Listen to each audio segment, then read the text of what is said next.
There are 3 stages before an injustice is overturned. And I intend to tell you through this story. Stay tuned to the end, because the 3 stages have to play out accurately. If not, the truth could be lost all over again. In a quiet estate in Lagos stood a mansion everyone knew. The Adeyemi mansion, marble floors, tall gates, security at every corner, cars that didn't wait for traffic. And every week, like clockwork, a small delivery truck stopped at those gates.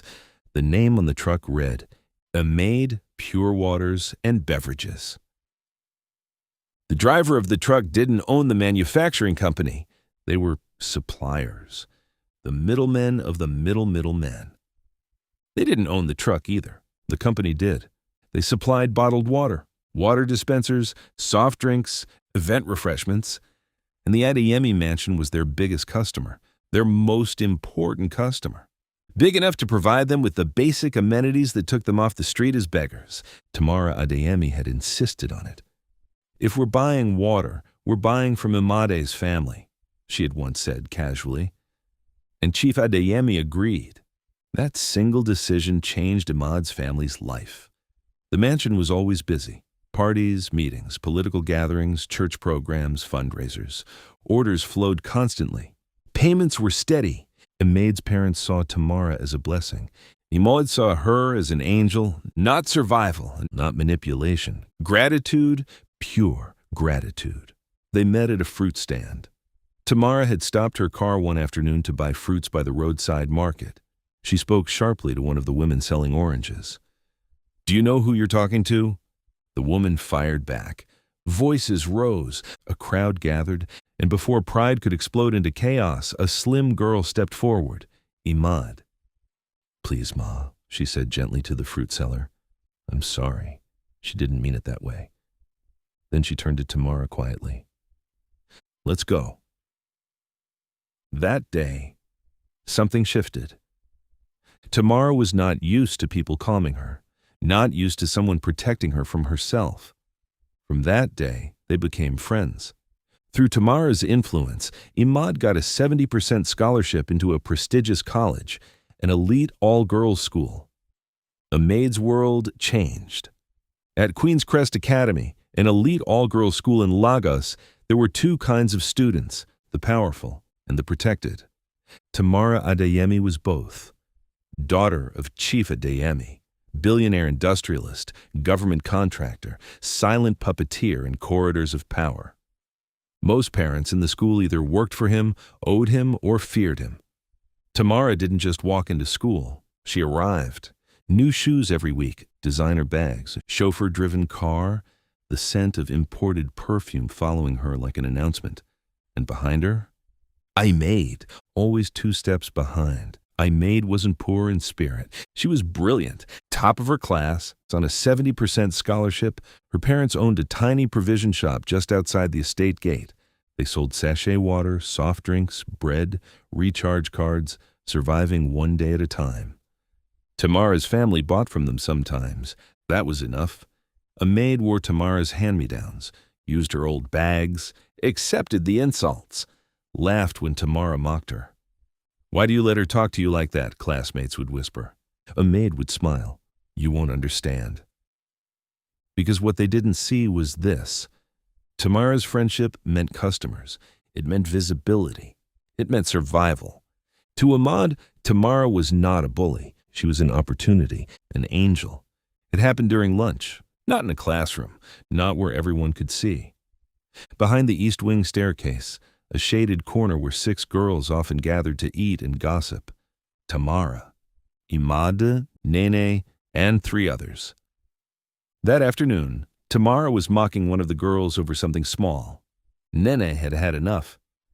"You can't keep talking to people like this," Nene said firmly. The air shifted. Tamara laughed. "Excuse me? You can't treat everybody like they're beneath you." The other girls grew quiet. Tamara stepped closer. "You must always respect me in this school. Do you hear me?" Nene folded her arms. "What can you do?" The words hit like a slap. Tamara's face darkened.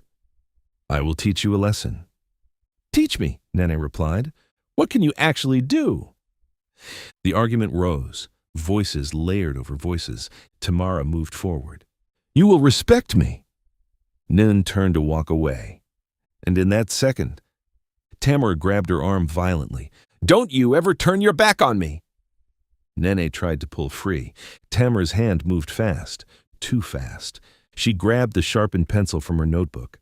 There was rage in her eyes, one violent thrust, a sickening sound, a scream that didn't finish forming. The pencil drove into Nene's ear. For a second, nobody moved. Then blood, thick, dark, pouring. Nen's body shook once and collapsed. She didn't scream again. She just fell. Her head hit the tiled floor, still, breathing, but unconscious. The other girls screamed and ran. Only two remained, Tamara and Imade. Footsteps thundered. Teachers rushed in. What happened? What happened here? They saw Nin on the floor. They saw blood. They saw the pencil lodged in her ear. One teacher gasped, "Don't remove it! Call the ambulance!" Chaos exploded, and before anyone could form a full sentence, Tamara shouted, "Imade did it!" Imade froze. She turned slowly. What? Tamara's face had transformed. Fear, terror, and desperation. She grabbed Imade's wrist, whispering fast, "Please, please, save me!" Imade's heart pounded. "My father will kill me. You know my father will kill me." Her fingers tightened. "You know the teachers like you. They don't like me. If you say you did it, they will help you. Maybe even cover it up. Please." Her eyes pleaded. "Save me! Please, please!" Imad looked at Nani. She was breathing. She had only fainted. She would wake up. Right? This wasn't death. This was just injury. Tamara was shaking. Imade swallowed. Teachers were shouting again. "Who did this?" And with a voice that trembled, "I did it." Silence. "What?" one teacher said sharply. "I did it," Imad repeated. The teacher stared at her. "No, Ahmed, no, that's not possible. You are not that kind of student. Tell us the truth." Tamara stepped in quickly. She was angry. She pushed her. A maid stood there, lost. The security unit was called.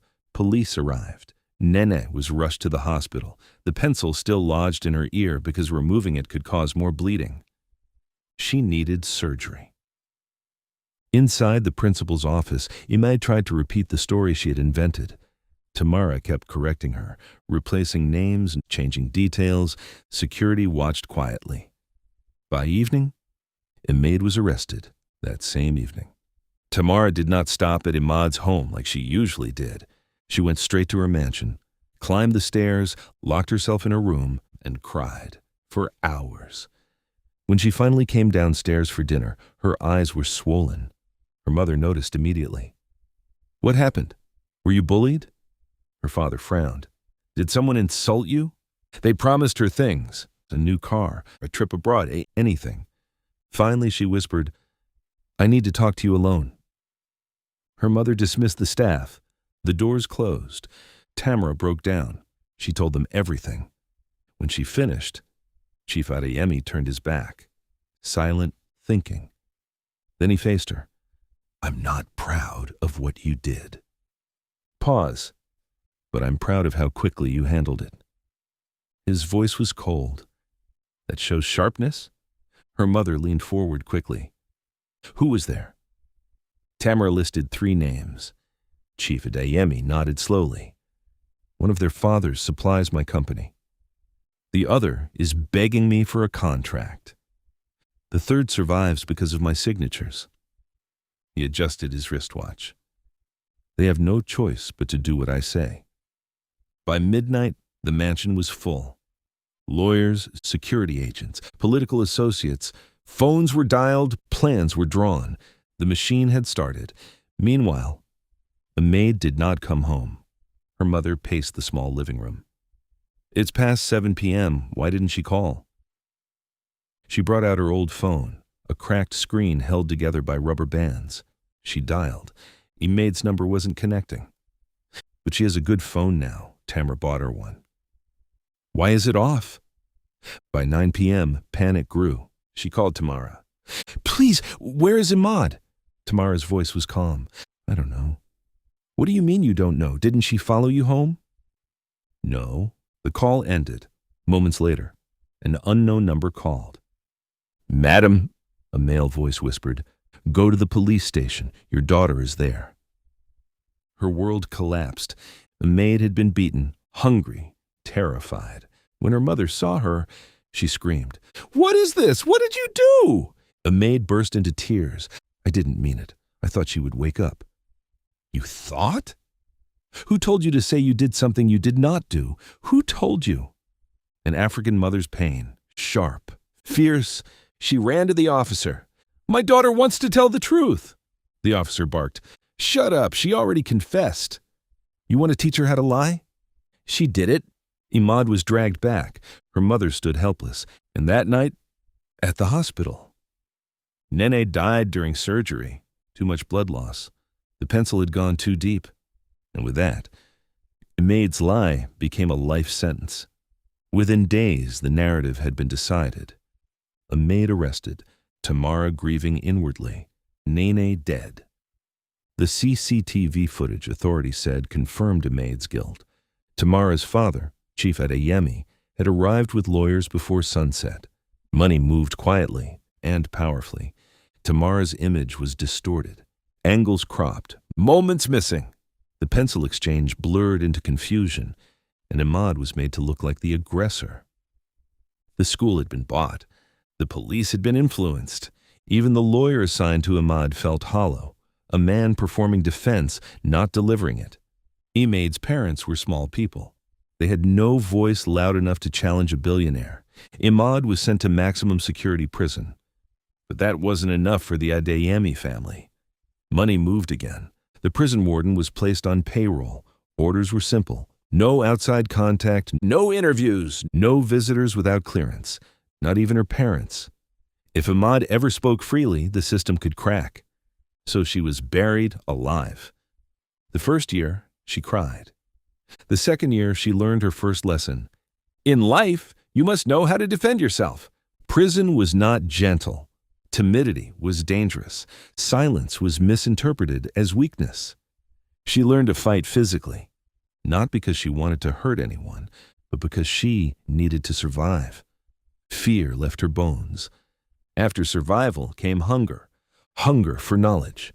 She sat in the tiny prison library and asked for law books. There were barely any. So she did something else.